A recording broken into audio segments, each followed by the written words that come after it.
graça e a paz do Senhor Jesus Cristo seja com cada um. Hoje é um dia importante para todos nós. Hoje é um dia para uma celebração muito viva, muito intensa, muito verdadeira. E há 2 anos nós imaginávamos isso. Nós, por 2 anos, não pudemos ter um dia todos juntos na Páscoa.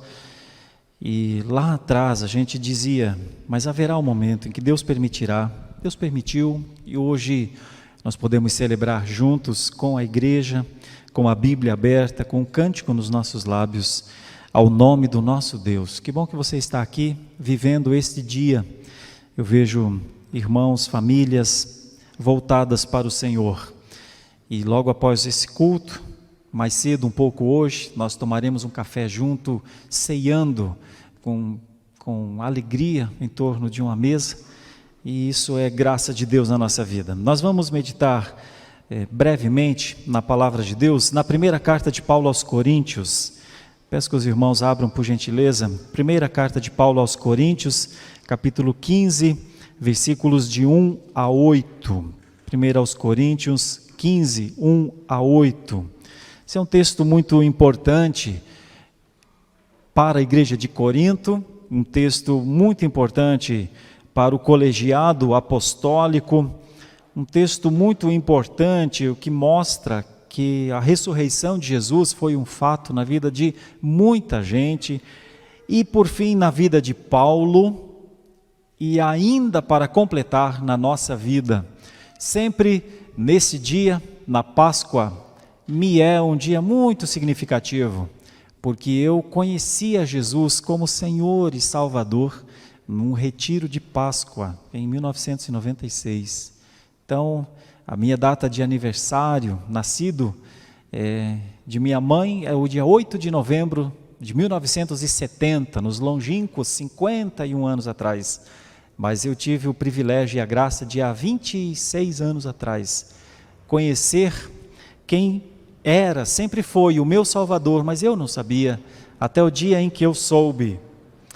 E desse dia em diante, o que o Senhor fez na vida deste pobre pecador que vocês veem e recebem como pastor de vocês nessa igreja, foi uma transformação tão grande que eu não consigo nem contar. Mas a palavra de Deus me ajuda, me lembra. Então, essa passagem é muito forte para mim. Muitas vezes em Páscoas passadas eu meditei nessa passagem e retomo a ela mais uma vez para compartilhar um pouco com os irmãos do que é a evidência, do que é a marca, do que é o evangelho vivo na vida de uma igreja como a de Corinto, de um grupo de pessoas, de Paulo, um homem, e na nossa vida. Muito forte. Acompanhe comigo. Irmãos, venho lembrar-vos o evangelho que vos anunciei, o qual recebestes e no qual ainda perseverais. Por ele também sois salvos, se retiverdes a palavra, tal como vou-la preguei, a menos que tenhais crido em vão. Antes de tudo, vos entreguei o que também recebi, que Cristo morreu pelos nossos pecados, segundo as Escrituras, e que foi sepultado e ressuscitou ao 3º dia, segundo as Escrituras. E apareceu a Cefas e depois aos 12.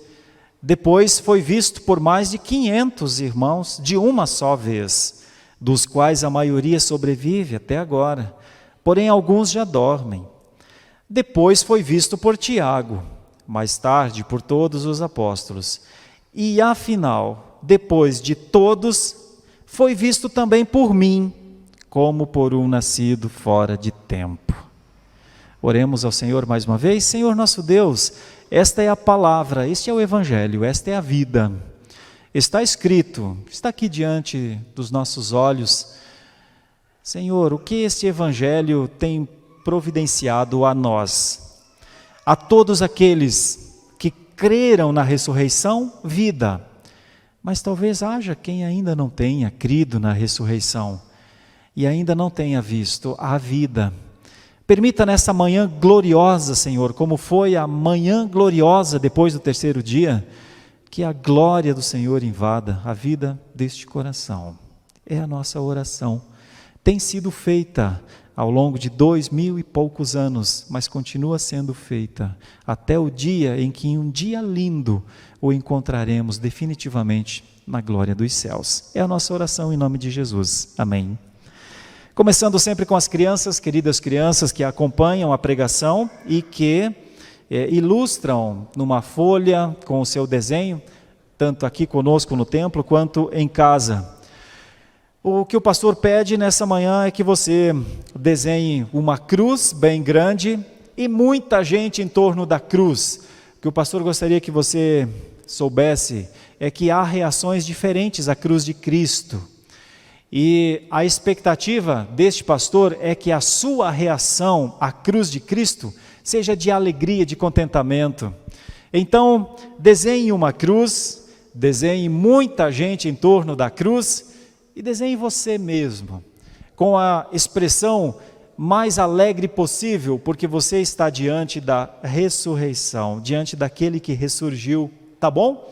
Enquanto você desenha, se puder fazer este céu, um céu lindo, um céu aberto, imagine a alegria dos céus ao saber, ao perceber, ao acompanhar a ressurreição na vida das pessoas.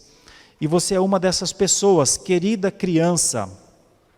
No domingo passado nós tivemos um coral de crianças cantando, e uma das coisas mais lindas é o louvor da boca das crianças. Nós somos ensinados a glorificar, a adorar o Senhor em todas as circunstâncias. Então você, criança, faça desse desenho também uma expressão da adoração ao Cristo vivo. Lembre que você vive porque Ele morreu e ressurgiu com a vida eterna. Para nós adultos, 4 coisas aqui no sermão de ideias para que nós pensemos: as evidências da ressurreição, o evangelho da vida. E estes versículos, os 8 primeiros versículos, na verdade todo o capítulo 15, mas estes 8 primeiros versículos nos mostram 4 formas diferentes, ou 4 públicos diferentes, para a ressurreição de Cristo. A igreja de Corinto, claro, logo depois da igreja, uma evidência da palavra, depois disso, os muitos oculares que viram a ressurreição e por fim Paulo. Eu quero dividir essa mensagem nessas 4 ênfases, evidências muito fortes da ressurreição. Na igreja de Corinto, evidências na palavra, nas escrituras, evidências no testemunho daqueles que viram o Senhor Jesus Cristo e a evidência que Paulo dá de como foi a ressurreição. E a nossa conclusão e aplicação será a 5ª evidência, que não está no texto, mas está escrito nas nossas vidas, na vida de cada um de nós que conheceu o Senhor Jesus Cristo. Vamos para as 4 que vêm do texto, e por fim a 5ª que somos nós.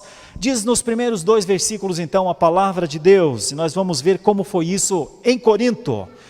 Irmãos, eu venho lembrar-vos o evangelho que vos anunciei, o qual recebestes e no qual ainda perseverais. Por ele também sois salvos, se retiverdes a palavra tal como vou-la preguei, a menos que tenhais crido em vão.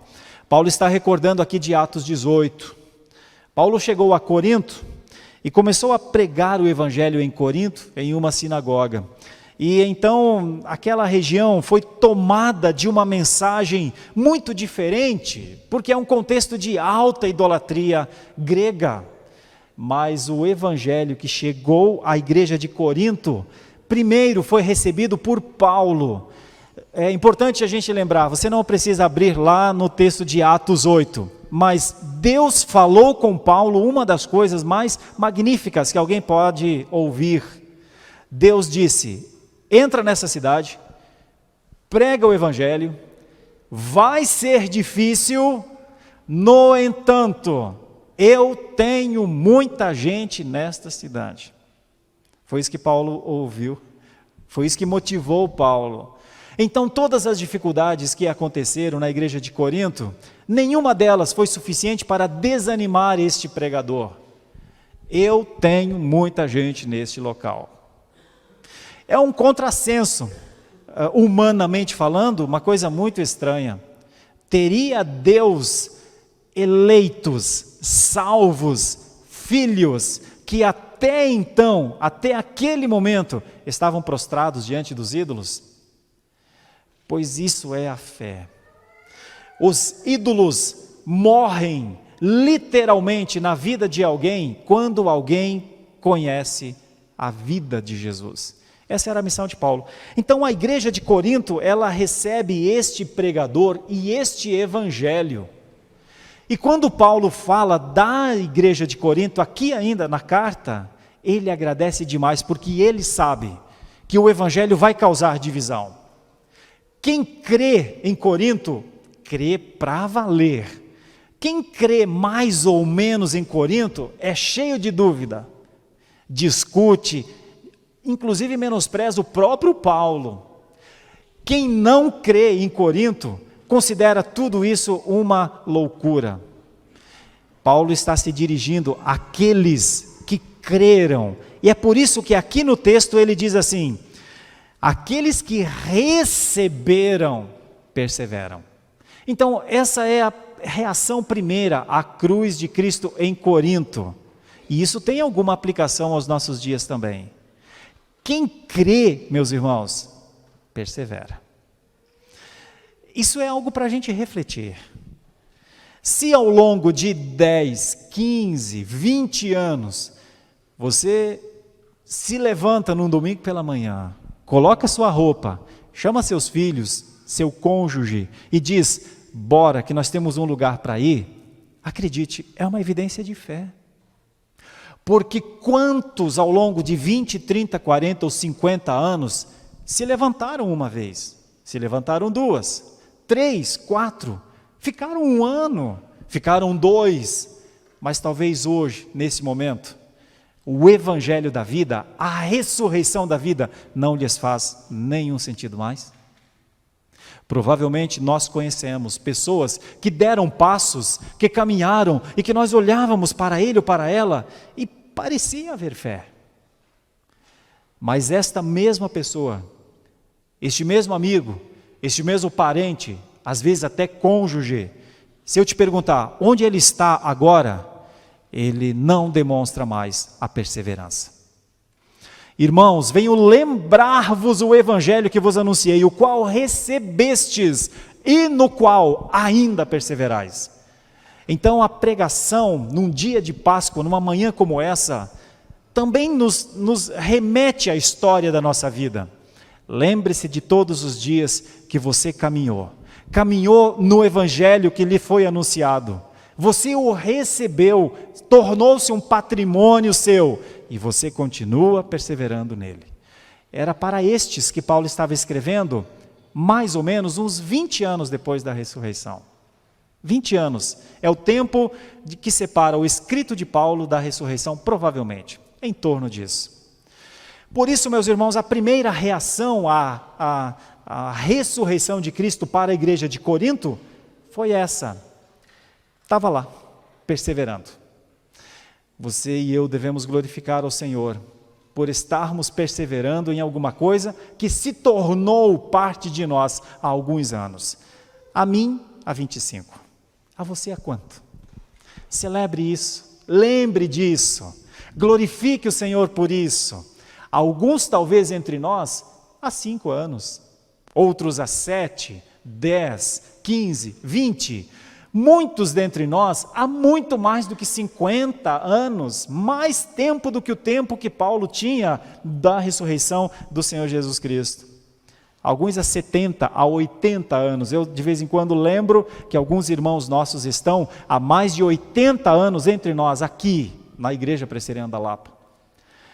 Essa é uma evidência da ressurreição nas nossas vidas, irmãos.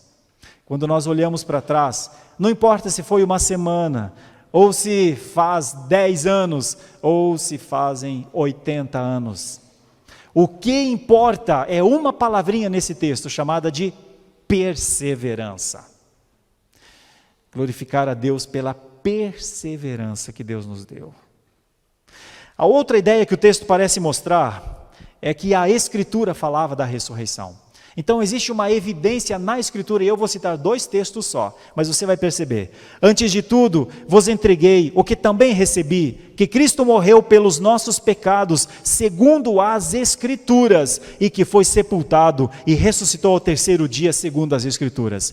2 passagens do Antigo Testamento nos ajudam a pensar. Uma delas está em Isaías, você não precisa abrir o texto, mas é a famosa passagem de Isaías 53. Em Isaías 53, o profeta vai falando com dor, com angústia, com tristeza, daquele que foi moído, traspassado, humilhado. E em um determinado momento, lá pelos versículos 8 a 10, mais ou menos, o profeta Isaías diz assim: e ele passou por tudo isso para carregar o pecado do seu povo.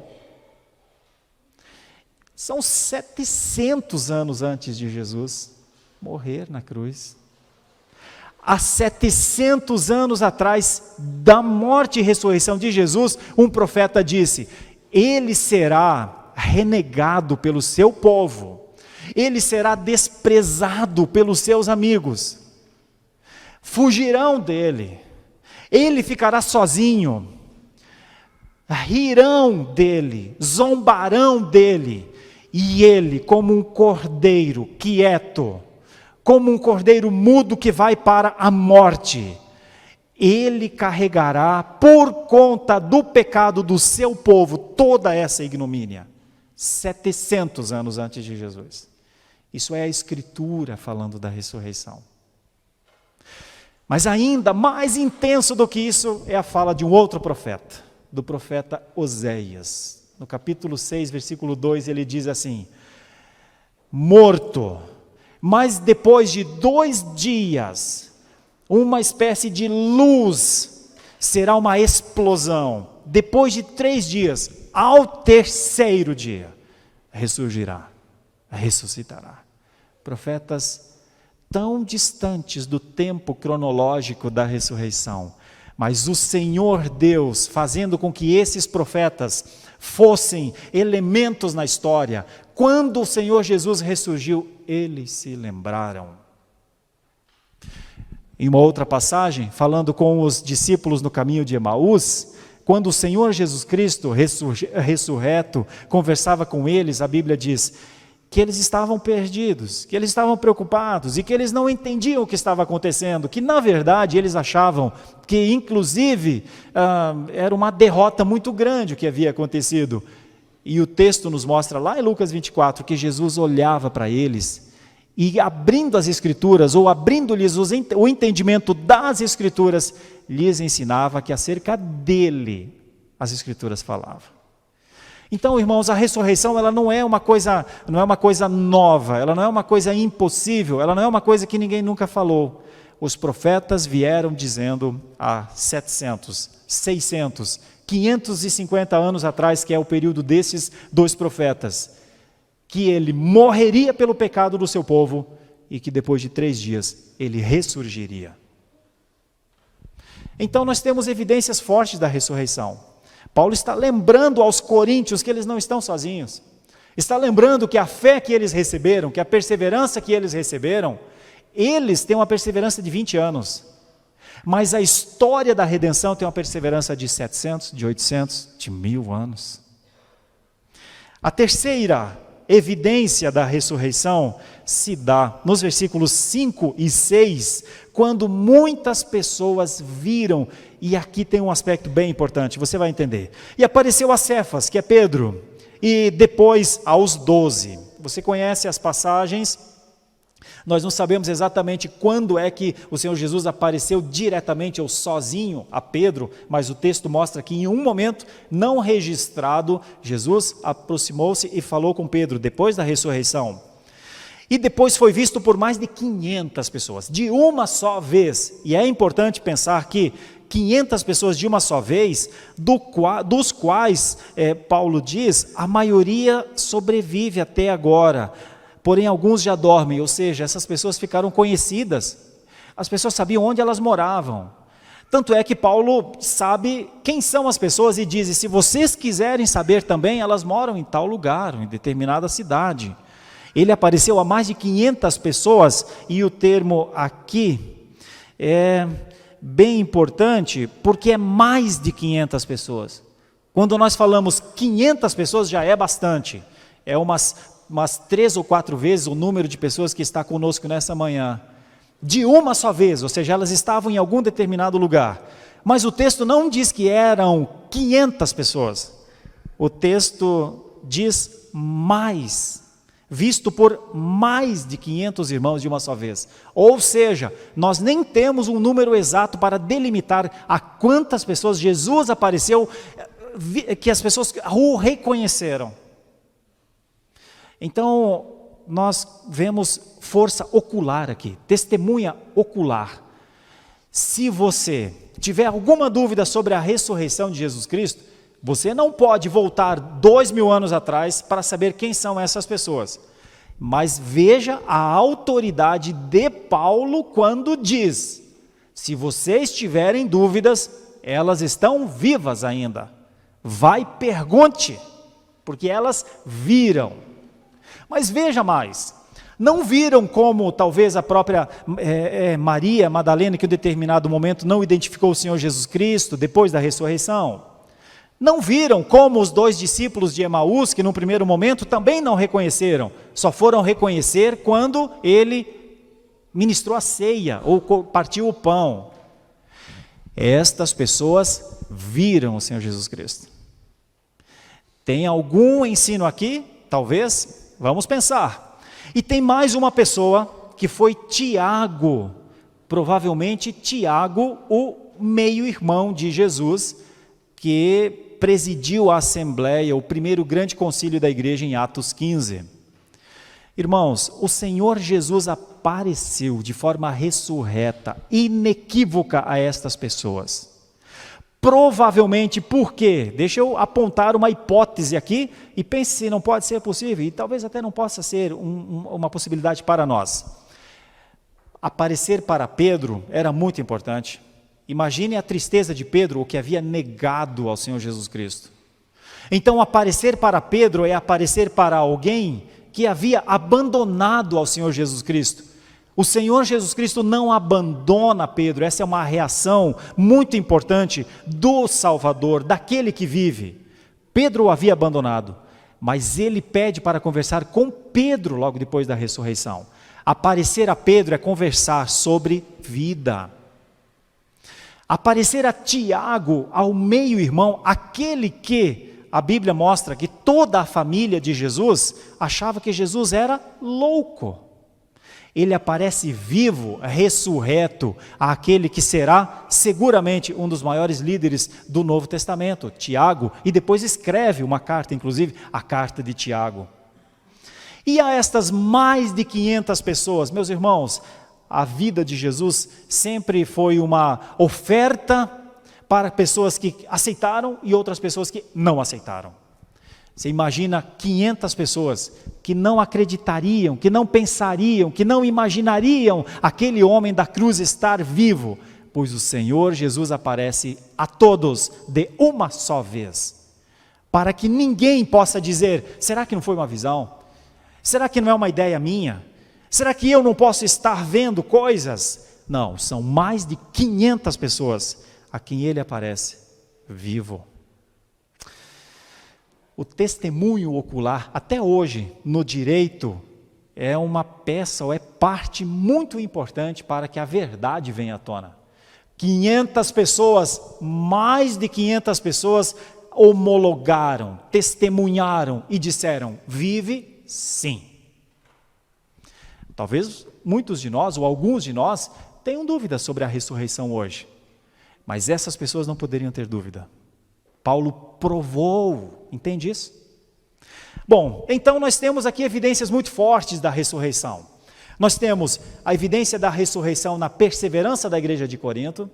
Nós temos a evidência da ressurreição porque a Bíblia falava da ressurreição. Isaías e Oséias falaram da ressurreição e muitos outros profetas falaram da ressurreição. Mas é como se Paulo dissesse: pode ser que vocês não acreditem na Bíblia, pode ser que vocês não acreditem nos profetas, pode ser que vocês tenham dúvidas sobre se aquilo era uma verdade ou não. Então vai na casa do fulano X, e fala com ele porque ele viu. Ele viu o que o profeta profetizou.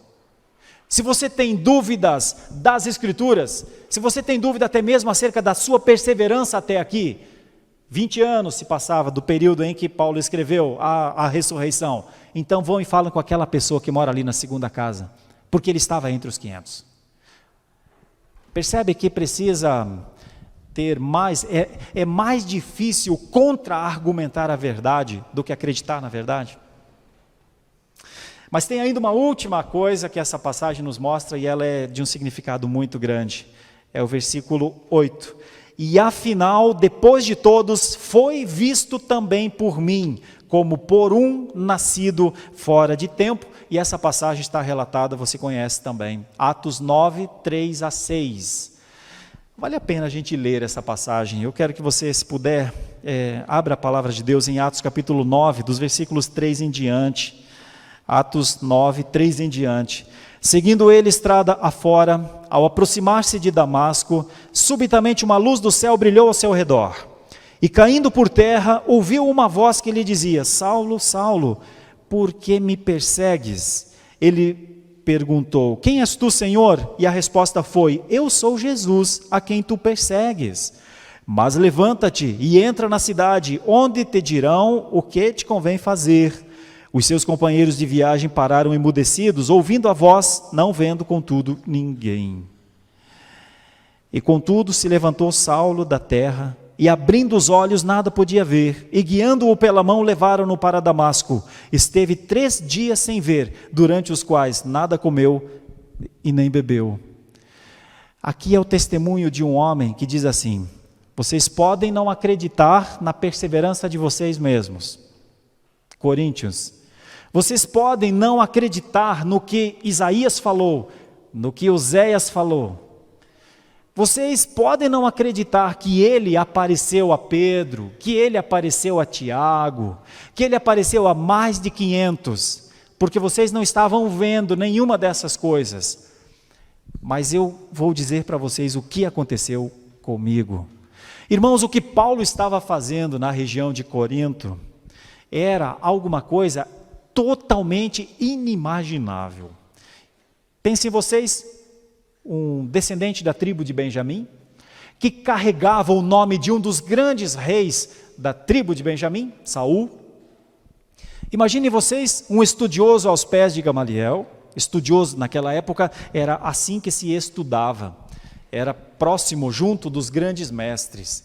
Imaginem vocês um homem zeloso da tribo ou do grupo dos fariseus, e zeloso naquela época do modelo farisaico, era considerada como se fosse assim, primeira linha da religião. Um homem muito considerado, os fariseus eram muito considerados. Imaginem vocês um homem com a autoridade, com um trânsito dentro do Império Romano, para ter carta, tanto das autoridades romanas quanto das autoridades judaicas, para perseguir e abafar qualquer movimento contrário ao judaísmo.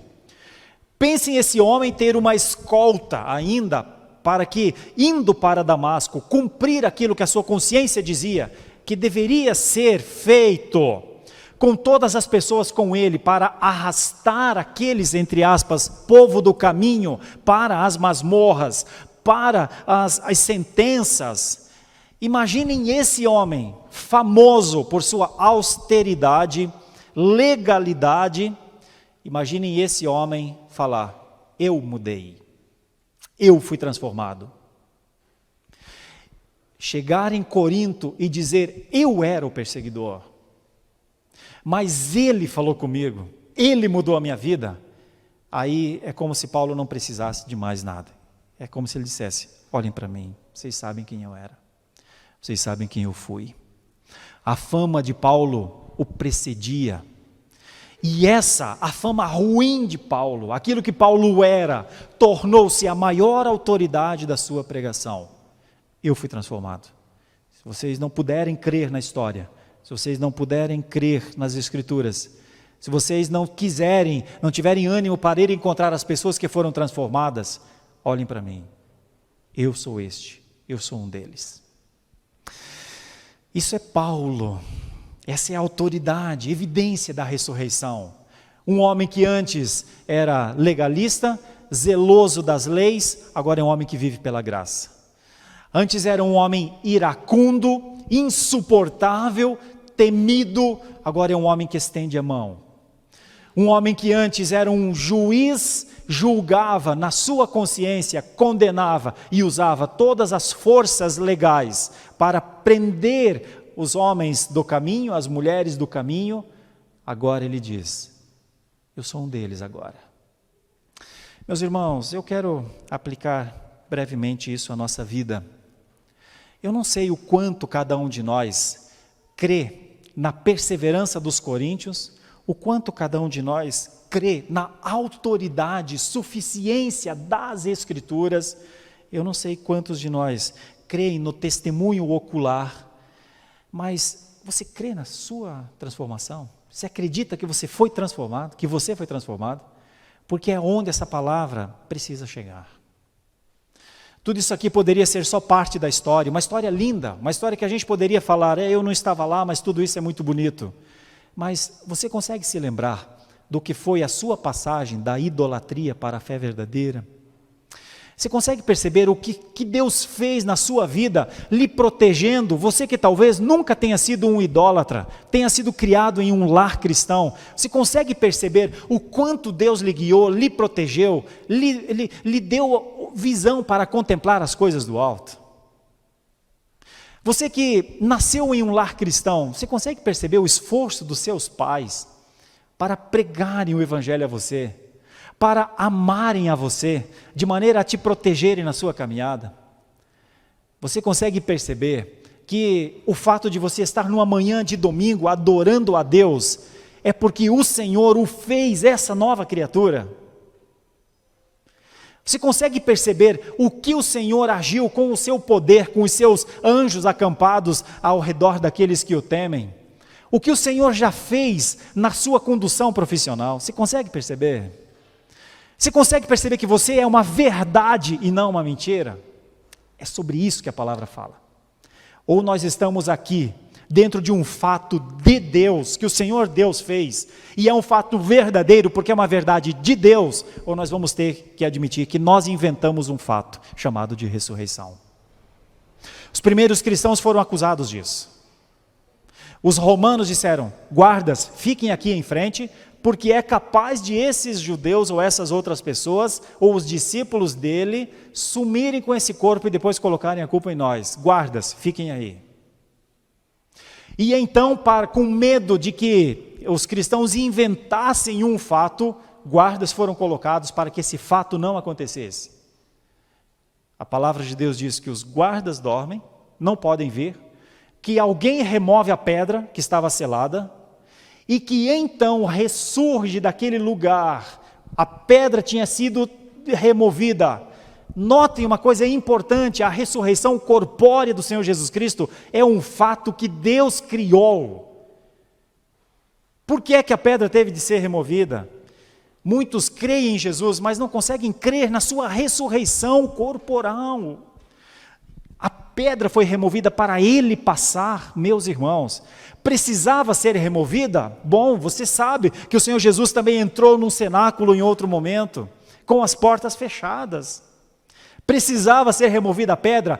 Precisava, para testemunho histórico, fato histórico. O nosso Senhor Jesus, ele não foi simplesmente alguma coisa que os docetistas, heresias dos primeiros séculos, diziam que o Senhor Jesus Cristo não teria sofrido tudo o que sofreu, porque era Deus, porque não sentia a dor. O nosso Senhor Jesus Cristo ressurgiu, uma pedra foi removida e ele passou por aquela pedra. Irmãos, a nossa fé não pode ser uma fé de fumaça, não pode ser uma fé de neblina, não pode ser uma fé que não contempla todas as belezas e as grandiosidades e o poder do nosso Deus. Ele foi levantado dos mortos. Eu sei, você perguntaria: e onde ele está agora? Ele está no local que um dia eu e você estaremos, por conta da verdade que é a ressurreição. Eu e você também ressurgiremos corporeamente. Muita gente já não acredita mais nisso. Mas isso é a Páscoa, uma evidência do poder de Deus, que vai além da nossa compreensão humana. Nós, meus irmãos, vivemos uma verdade de Deus chamada ressurreição. Ou é uma verdade de Deus, ou é um fato inventado. Os romanos achavam que era um fato inventado. Eles inclusive pagaram os oficiais para dizerem, é um fato inventado. Eles inventaram a ressurreição. E o cristianismo até hoje é acusado de ter inventado a ressurreição. Por que é que instituições usam outros mediadores? Porque não creem no Cristo ressurreto. Por que é que vãs filosofias e muitas filosofias se reúnem e defendem uma ótima comunhão entre os irmãos, mas nunca chegam no aspecto da ressurreição dos mortos? Só o cristianismo autêntico, o cristianismo vivo, crê na ressurreição dos mortos, meus irmãos. E é aí que nós entramos nessa história. Se nós somos uma verdade de Deus, ou se somos um fato inventado. A minha oração é que a Páscoa do Senhor Jesus Cristo seja para nós o reconhecimento de um fato de Deus, que nós estamos dentro. Nós precisamos, para isso, fazer alguns exercícios, e é importante, olha para o tempo da tua conversão. A perseverança até aqui é uma evidência da ressurreição, da primeira ressurreição, aquela que nós ressurgimos dos mortos, como Paulo disse lá na carta aos Efésios. A primeira ressurreição já aconteceu em nós. Nós já saímos da morte para a vida, mas ainda há uma por acontecer, ainda há uma final. Creia no Evangelho todo, não creia só numa parte. Creia na ressurreição, que é um privilégio meu e seu nos tempos da glória. Para isso nós olhamos para trás. Tantos anos o Senhor cuidou de mim, tantos anos o Senhor cuidou de mim e cuidará de todos nós, porque essa é a ação dele de preservação do seu povo. Outra evidência, lembre, quando você tiver alguma dúvida, vá para as Escrituras. As Escrituras falam da ressurreição. As Escrituras falam da sua ressurreição. Se você tiver alguma dúvida, vai para a história. Você não pode voltar naquele tempo, mas Paulo provou aqui, creia no que Paulo provou. Ele disse, se vocês duvidarem, vão até as pessoas que viram-no ressurgir. E se vocês ainda duvidarem delas, Paulo disse, lembram de mim? Sabem quem eu era? Essa é a autoridade de todo crente hoje.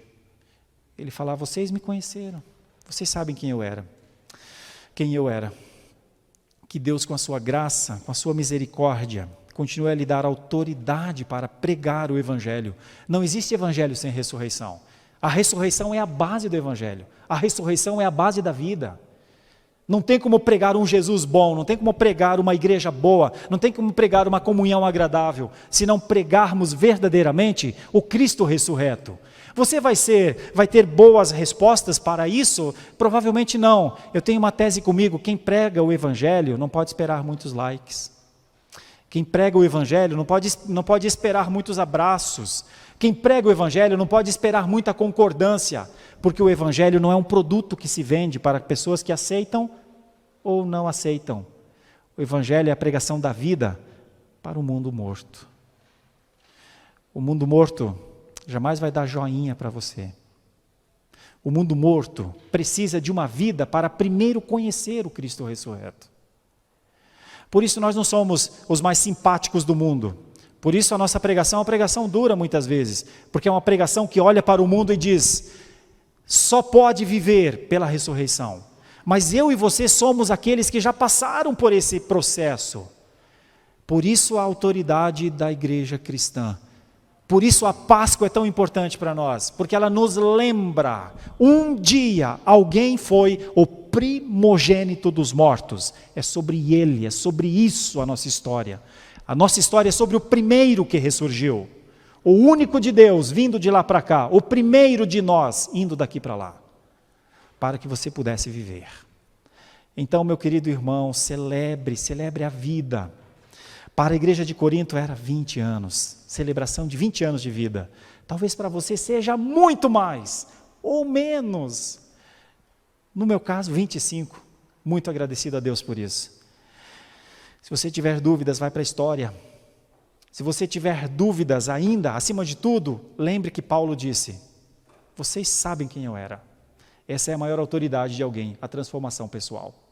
Que Deus nos ajude e nos dê graça de viver essa intensidade da ressurreição.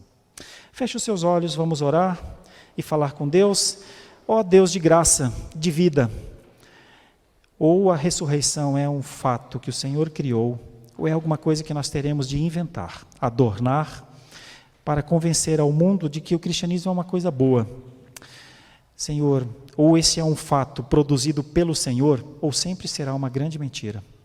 Nós cremos que o Senhor providenciou a ressurreição, e cremos que a nossa vida não é uma vida de mentiras.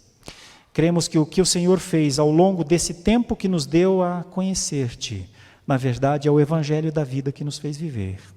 Queremos agradecer por isso, a começar pelas crianças que fizeram o desenho da cruz vazia, e elas estão ali contemplando uma cruz que não carrega mais ninguém.